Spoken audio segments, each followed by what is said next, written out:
Ruben, on that subject, does it feel like deja vu? I believe you've just said on the broadcast that you feel like you're the better team.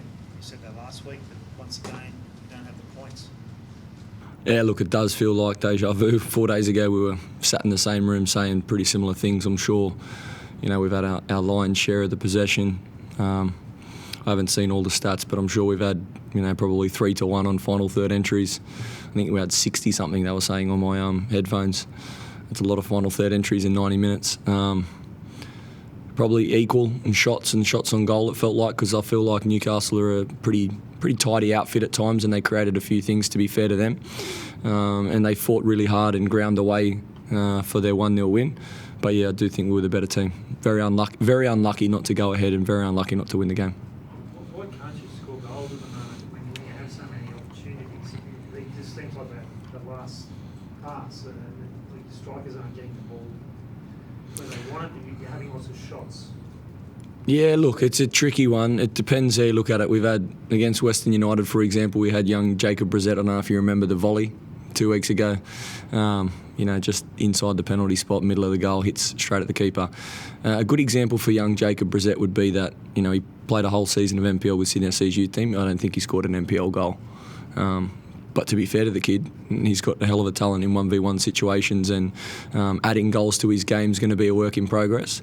That would be a good example. If we go through our lineup and we go, look, we rested Tommy Waddingham tonight. He's someone, like I've spoke about a lot. He shouldered the club in the front line at 19 years of age. He's nearly played every game and every minute for me since I've been at the club. When I came, he wasn't in the squad. He's now our leading goal scorer. We had to rest him tonight because obviously he can't play every minute of every game on 4-day turnarounds. And we went to an Adam Zimmerino, who, he's a player who's been out for nearly a year and a half, and he's slowly coming back into his own, but he'd be a minimum wage player. Kleiny could have had a hat-trick. He's a YDA. He's not even scholarshiped, so he probably gets $100 a week. So, I think the reality, like I keep saying, the reality in the context of the situation in the club is that the budget cuts for us put a huge dent in where we were headed and what we were building, and that deficit's probably really clear for people to see at the moment, results-wise.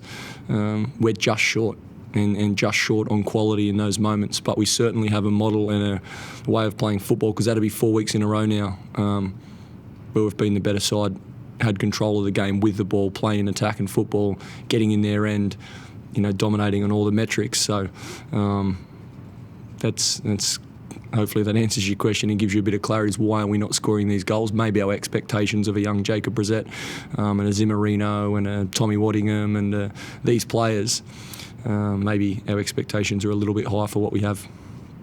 You mentioned Jacob Brissett, Sam Klein, Lucas Harrington. They're probably three of your better players once again tonight. And consider bringing even more young players into the side just to give them an opportunity, because again, it seems like they seem to be doing well for you when you bring them in. Is there anyone else you can think you might be able to bring in from the younger group? Yeah, look, there are the young players that we've brought into A-League training, for longer periods from our youth team. But remember, our academies, we don't have an academy like other A-League teams have where it goes all the way through. Last year we rebuilt, before I got here, management rebuilt the academy, but that's still a work in progress, and that team's 1 year further down the track now. But yeah, there are others, guys like Quinn McNichol and an Ivan Ozzie and a James Durrington. The next line of players are there, but they also have to be ready. And at the moment, this is a very difficult situation, so I'm not too keen to just throw young players in if they're not quite ready for the moment. I think the key to it is a young Jacob Brissett is someone that we've managed and coached now for a few months, and he's now coming into his own and really understanding what it's like at this level. Lucas Harrington the same. I made a pretty bold call at the start of the season just to throw a bit of pressure on Lucas's shoulders, if I'm honest, but also because I believe his ceiling's extremely high.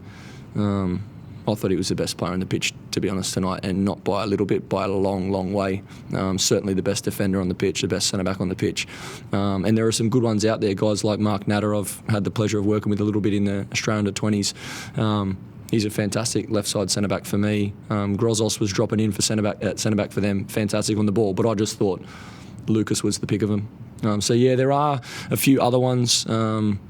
but they have to be ready, and that takes time, and that's why I keep trying to stress that we have to stay with a process and transition. If you look at Rob Stanton's side, you can see a real clear identity on that young 20s, younger talent, faster type of profile, athletic profile, and that's still taking shape for him to come together. If I'm honest, I think that's their third win of the year, so it's not like they're miles ahead of us. Had we won tonight, we're only less than a win behind them, but it does take time. I'm sure he's had 3 or 4 windows.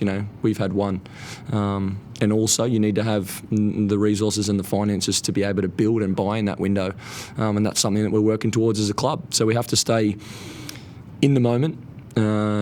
We have to stay very humble and hard-working, and we have to face the reality of our situation. You speak about all the quality of the young players. The more experienced players that have got A-League experience, all that.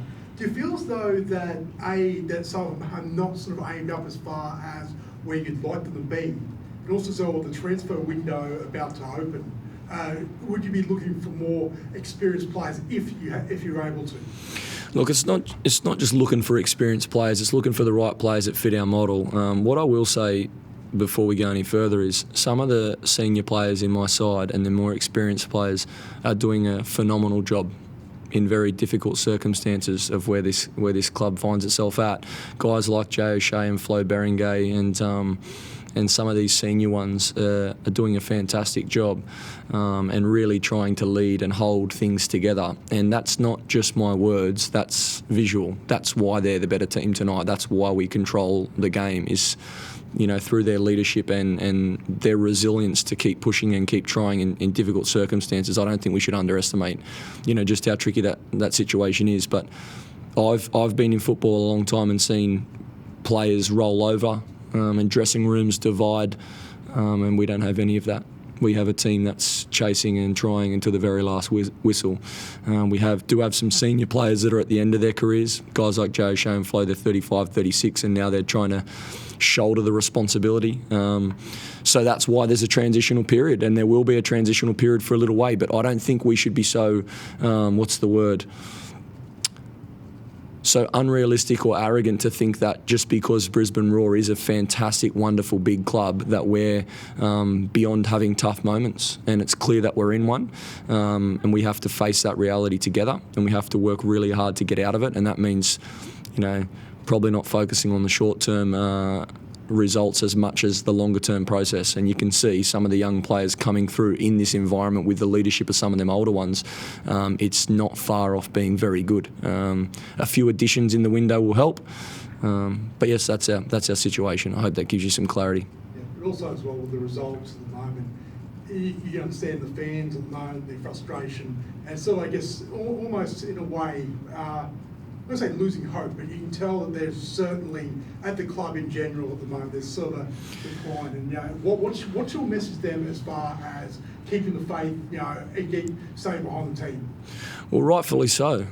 Like as a fan, rightfully so. If your team and your club's down in this position, then there is that frustration and that disappointment, and they've got every right to feel like that. We don't feel any different in our dressing room. The players, the staff, management, we're hurting just the same. It's not my job to tell them how to think or feel, and they can voice their frustration, and they will. And we'll have to listen to that and hear that, and let their emotions turn into more hard work and more actions and more things to be done in our club to get us out of this situation. So, I'm certainly not naive enough to start telling them what to think and feel. They're entitled to have their opinion. When they're not wrong. It's not good enough, and we know that, and we have to accept that reality and work hard to build out of it. That's also got to be a very strategic way of thinking and a way of planning, and it can't be something where we react. We have to stay very resolute. And finally, Melbourne City on Saturday, quick turnaround. Do we expect changes, and how do you approach the game? Well, look, maybe Billity getting sent off isn't the worst thing. At least he'll be fresh, even though it wasn't a send-off. Flo Berengay, we've had to manage just with a few niggles with his body, but he'll be fine for that game, so he'll be another one that comes back in fresh and ready to play. And there's a couple of others, obviously, that we can rotate to, but we've planned for this situation. Like I say, the last 2 games we haven't got the result, but we've been the better team and probably should have won both games. So we'll stay very process driven and keep focusing on improving. And I don't feel like if we play that type of football that the win's too far away, and I'm sure the opposition teams can feel it. Thanks, Ruben. Cheers. Thanks, guys.